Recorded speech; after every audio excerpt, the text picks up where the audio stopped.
Assalamualaikum. I am Lieutenant Colonel Daniel from Armed Forces, Human Resource Commandant as a moderator today. Today, I'm with our panel, Major Adam from Civil Relations Department, Korps Perkhidmatan Diraja, Colonel Prof. Aidil from Malbat Training Center Department, and Colonel Dr. Taib from Intelligence Center Department. Okay, today we will discuss about peace and justice.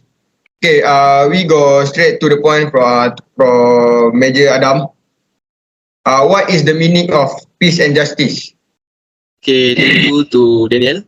Okay, I will explain to what is justice and peace. Justice is the understanding, okay, that a person gets a commensurate result of their treatment based on accepted consideration that are influenced by many things and perspective around. It is seen as a morally ideal truth about something, whether it concerns things or people. According to most theories, justice has a large level of importance, such as John Rawls, considered one of the leading American political philosophers of the 20th century, stated that justice is the first virtue of social institutions.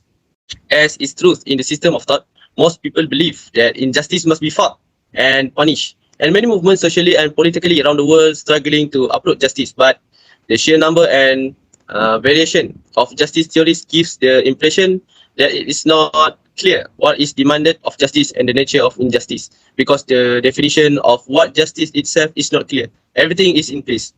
So what is peace? Peace has many meanings. The meaning of peace changes according to its relation to the sentence. Peace can point to the agreement to end a war or the absence of war, or to a period in which an armed force does not fight the enemy. Peace, we can state of calm, as is common in remote places, allowing for sleep or meditation. Peace also, we can describe peace as the emotional state. Everyone's conception of peace different, okay, according to the culture and environment. Okay, we go back to Mr. Daniel. Okay, thank you, Major Adam, for the explanation about the peace and justice. Okay, according to the Sustainable Development Goal, 16 promote peaceful and inclusive societies for sustainable development, provide access to justice for all, and build effective, accountable, and inclusive institutions at all levels. They have 12 targets and 24 indicators in the SDG goals. So, Colonel Prof. Aidil, can you explain about the 2.1 target 16, reduce violence and everywhere? Can you explain about the goal from the SDG goals? Thank you. Thank you, Mr. Moderator. 16.1 is the point, is the goal is to reduce violence everywhere. This is a general meaning that we have to concise it, we have to elaborate it. And according to UN, that they want to significantly reduce all forms of violence and related death rates everywhere. What do we say? The one of the most important indicators for this goal or target is the death rates and ranging from conflicts. And to make this more appropriate, this target, the first target, they has given 4 indicators, which is the first is the number of victims of intentional homicide per 100,000 population by sex and age. And the second is conflict-related deaths per 100,000 population by sex, age, and cause. And the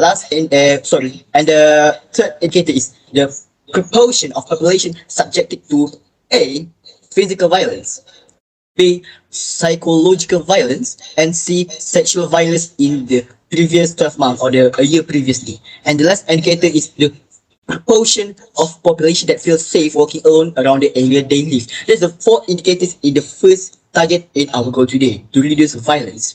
So, in honor-based violence, or we can simplify it by HBV, is classified as not only murder or violence, but rather a heroic attainment of religious beliefs, typically committed by a male family member. So the United Nations estimates that around 5,000 women are killed annually in relation to HBV, honor-based violence. However, the actual number is several times higher due to weak of administration of these crimes. We have lack of data, and that is our problem. So authorities are reluctant to report statistics that could potentially affect their international reputation or are bribed in order to protect the family's reputation.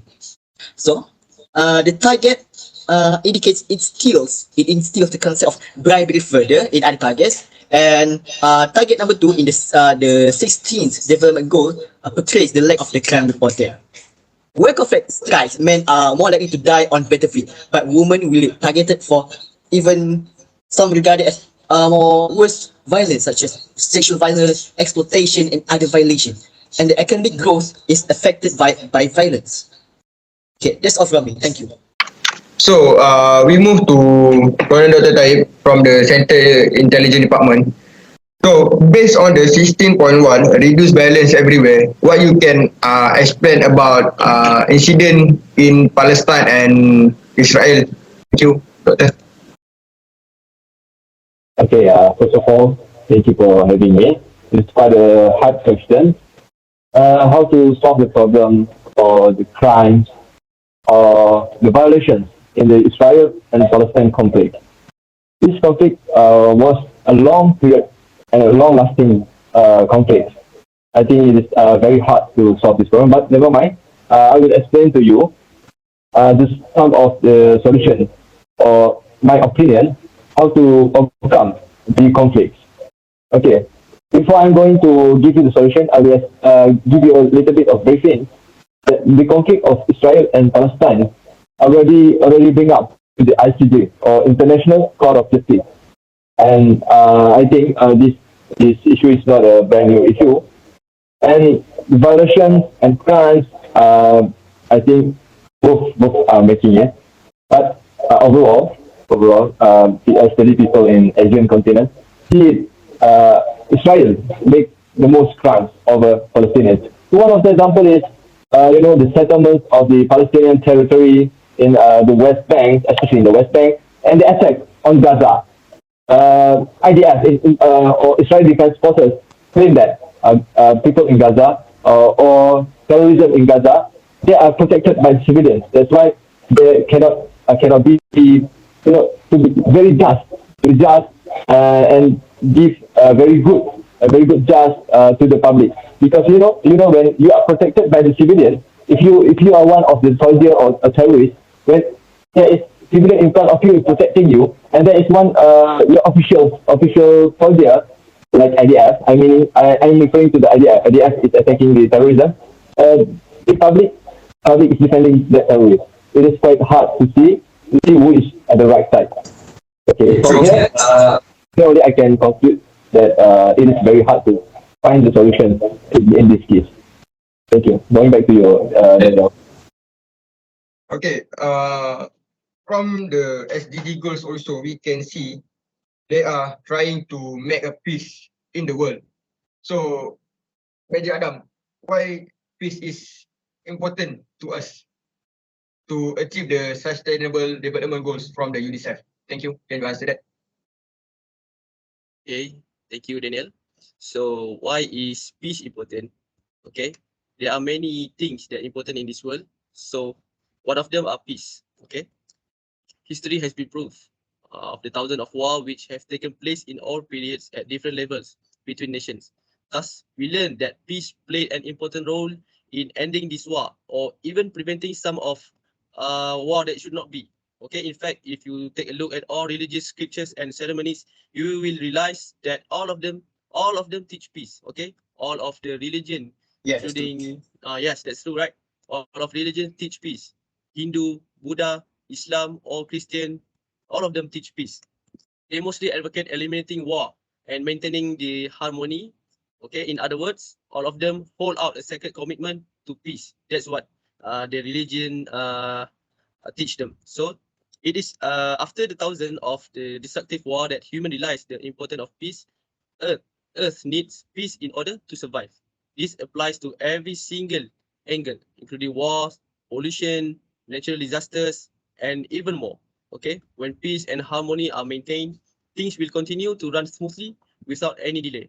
Moreover, it can be a savior to many who do not wish to engage in any disrupting activities. Okay, So if you say Major Adam, if you say all the religion in country in the world teach us to make peace with people, what happened in the Russian and Ukraine?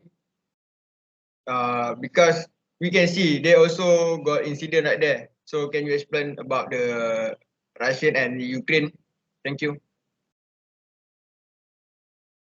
Okay, based on my opinion, the situation in Russia and Ukraine are pretty hard right now. They are fighting not about religion, but about, I think that more to territory, right? Yeah, that's true. Ah, Can I add something? okay, okay. Carry on.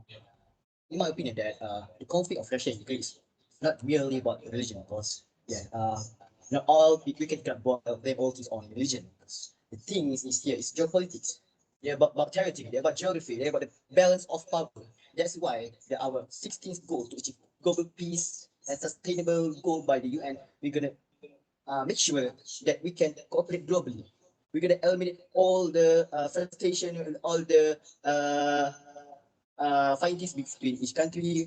Like for example, then NATO they were emerging firstly to the east, threatening Russia, and Russia consider NATO as a threat to them.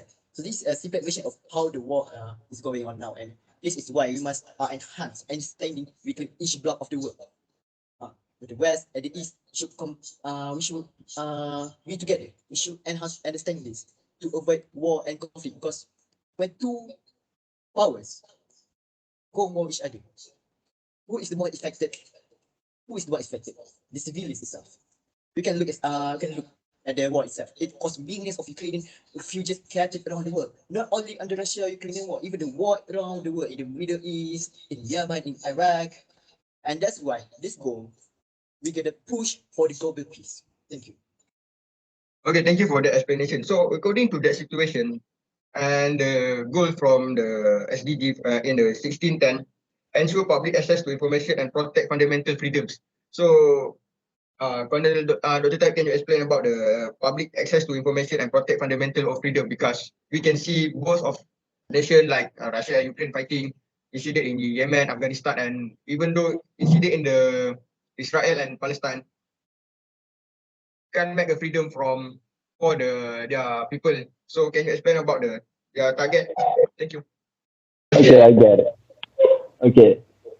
For ensuring the access of information, especially the social media, the internet, the access of internet, especially the development of the antenna, and the all access of internet supplies, and everything, especially the gadget, smartphone. We need a smartphone, and then we need the access, right? Okay. I will take this public access. I will referring to Afghanistan. Okay. If you see in Afghanistan, now all of you must know that the government of Afghanistan is now Taliban after the takeover the power by Taliban early this year. And we know that the public access to the media information are totally changed. Even the law of giving speech and the law of the news are given a little bit changed by the Taliban government. And we know the media plays such an important role uh, for the freedoms for the public to love or to give speech as symbolize their freedom. And I'm going to explain the problems that Afghanistan is now having that distract or burden the SDG 16 UN goals. And one of the burden is the Afghanistan citizens doesn't have total freedom of giving their speech in public. You know, some of them trying to give hints about their life in Afghanistan, but they cannot give it in social media or even in the news. And there is some law that restricting them to give a speech that against their government, the Taliban's government. So from here, I think that SDG 16 very far to be achieved. Okay, that's it. Can you get it, Daniel? Okay, thank you for the explanation. So justice is the one of the most important things to make peace in world. So For Major Adam, can you explain the important things of justice to maintain the peace in the world and to achieve the SDG goals from the United Nations? Okay, thank you. I will explain why is justice important. Okay. Firstly, justice makes the citizen of any given country to have faith in the laws of their country and therefore their judicial system. A country that trusts its judicial system is one that maintains peace. Okay, justice brings unity to a country as they are driven by the goal of maintaining law and order. When there is justice in the country, people fear. People will fear to commit crime or war or whatever that against their law. So justice punish crime and therefore rids a country of lawbreakers and the other offender of the law.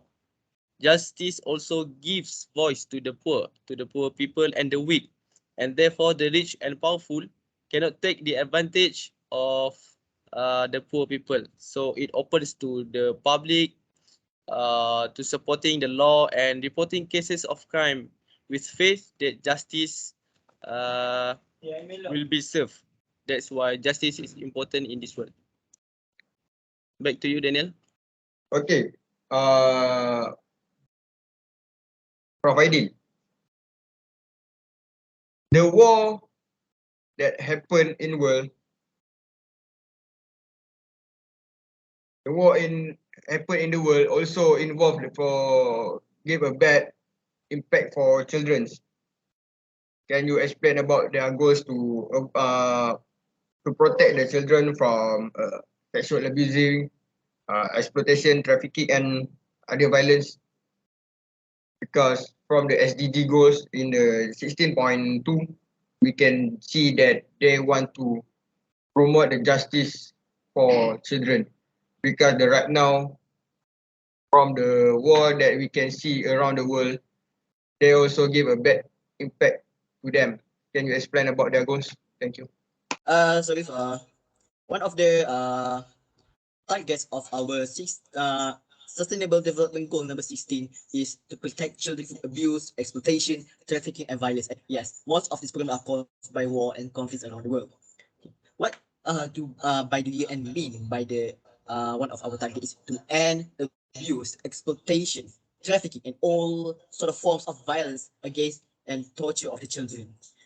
Because actually children is civilian, they are unarmed civilians. They are not the any parties of any given conflict. They should be protected in whatever conflicts are going on, and they are indicators to implement in the when we want to measure the justice provided to the children. And the first indicator is the proportion of children which are in the children we consider them aging between 1 to 17 years old who experience any physical punishment or physically or psychologically by the caregivers in the past bus of the given time. And the number two is the number of victims of human trafficking per 100,000 population, regardless by sex, age, and form of exploitation itself. And the number three is the proportion of young women and men aged between 18 and 29 years old who experience sexual violence at least by the age of 18. And one target is to see the end of sex trafficking, forced labor, and all forms of violence against the torture of the children. However, reliance on the indicator of the crimes reported. This is all about data itself. The crimes reported makes monitoring and achieving this goal challenging. For instance, I give an example: 84% of countries have no or insufficient data on violent punishment of children. This is something like ridiculous. If we want to accomplish our goal, we have to have the appropriate data. But that is the thing that we lack of. And this is clear. Violence against children by their caregivers remains pervasive also. Nearly 8 in 10 children are subjected to violent discipline on a regular basis, regardless of income. Okay?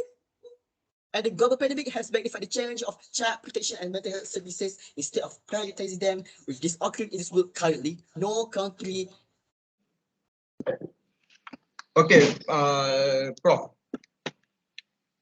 Providing according to the what happened is that the nation involved like Russia, Ukraine, Israel, and Gaza, Yemen, Afghanistan is follow the law to ensure the justice between both countries.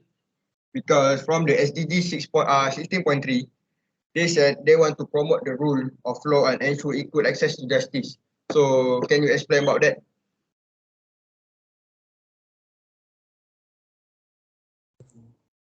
Thank you. First of all, that in war, in contemporary war, we cannot we cannot guarantee that all the parties are following the just in bellum, the rule of in war, because it is war itself, right? We cannot sustain the rule of law in war between two conflict, and thus we should ensure the law itself is in the appropriate place in any given conflict. And like in the target 60.3, to promote the rule of law and ensure equal access to justice. You're gonna give the all public across the world equal access to the public. And to promote the rule of law at the national and international level, both domestic and globally, to ensure equal access for justice of all. And by this, we have three indicators. The first is proportion of victims of violence in the previous year who reported their victimization to competent authority or other officially recognized conflict resolution mechanisms. Like example, in the simpler sentence is when the victim report their victimization, report what they have come through to the authority, and the next is unsentenced detainees as a proportion of overall prison population. Because in prison, there are sentenced detainees and there are unsentenced detainees. The unsentenced detainees is an important indicator to measure the importance of justice in our world. And the third indicator is the proportion of the population who have experienced a dispute in the past 2 years and who access a formal or informal dispute resolution mechanism or authority by the type of mechanism itself. So, by the first indicator, mention the proportion of victims of violence who reported their victimization. This is also a problem of data. There are a lack of official data source poses a great challenge for accurately measuring the progress on this indicator across the globe. For example, I give an example. At Africa, there is a service called Afrobarometer, who serves a significant source of data for the first indicator. But however, the data is only available from the years from 2011 to 2013. It's outdated. So according to surveys conducted by them itself, when they asked, did you report the incident to the police? And they found, surprisingly, 30% or less of all violence incidents were reported to the police. Only 30%. And this is something we have to do with this. Thank you. Okay, great explanation from Aidil. And last question to Dr. Taib. Can you tell us about the development effective, accountable, and transparent institution according to the 16.6 SDG goals? Thank you. Okay, about the development of effective, accountable, and transparent institutions. Okay, as we know, we already have one institution, global institution, which is United Nations, and that is the only one institution, the global institution we have now. So we need to strengthen it, not to develop it. Okay. In the case of the local inside the country, I meaning the government especially. Government needs to be transparent. So I'm not promoting the democracy, and I'm not provoking the communism country, but I'm trying to give a better view of a transparent institutions. Okay, I'm giving the two comparisons. Okay, the first I will take you to the United States. Okay, the United States of America. If you see the government to see and experience some of the situations happening, and the government determinations that they have made in their law are more transparent if I compare it to the Russia's government. Russian government are more Russian government, and of course Chinese government. They are not transparent. They are more secret. They don't want, yes, they don't want to they want to show their capabilities, and what are their mission planning, or they are planning to do, like the war that erupted in Ukraine. It was a shock to the global. And the SDG 16 before the war is very bright to achieve, very near to achieve it, but ended up with this war. It's quite hard for us to achieve this peace and justice. But it is not impossible. I'm not saying that this is possible right now. It is not impossible to us to achieve peace and justice.